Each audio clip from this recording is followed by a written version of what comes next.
Mga guro at mag-aaral sa Davao City nakiisa rin sa nationwide earthquake drill.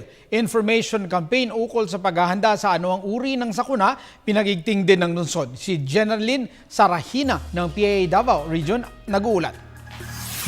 Matagumpay na naisagawa rito sa lungsod ng Davao ang nationwide simultaneous earthquake drill na nilahukan ng mga guro at mag-aaral ng Santa Ana Elementary School.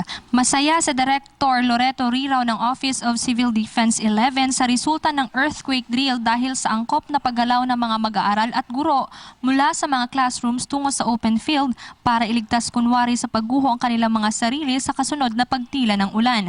Anya, mahigpit na ikinakampanya ng kanilang ahensya ang pagpapalaganap ng sapat na kaalaman at paghahanda sa pagharap ng anumang sakuna tulad ng lindol. Sinabi ni Riraw na 10 mga paaralan at ospital ang nagsagawa ng sabay-sabay na earthquake drill sa buong rehiyon. Yung dissemination natin is continuous. In fact, mayroon tayong mga regular informations diyan. Mayroon tayong pinalabas na CD on what to do, anong gagawin kung may disaster na kapares nitong lindol. Mayroon din tayong information na palabas para doon sa ibang klaseng kalamidad, lalo lang typhoon, tsunami at flooding, meron din yan.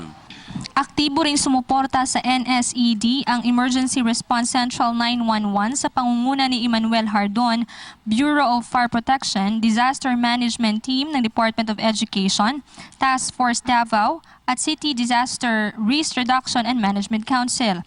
Sinabi ni Haldon na maliban sa earthquake drill ay nagbibigay rin sila ng pagsasanay sa pagharap ng iba pang sakuna tulad ng tsunami at bagyo na maaaring makapagdulot ng kapahamakan kung hindi magkakaroon ng sapat na paghahanda.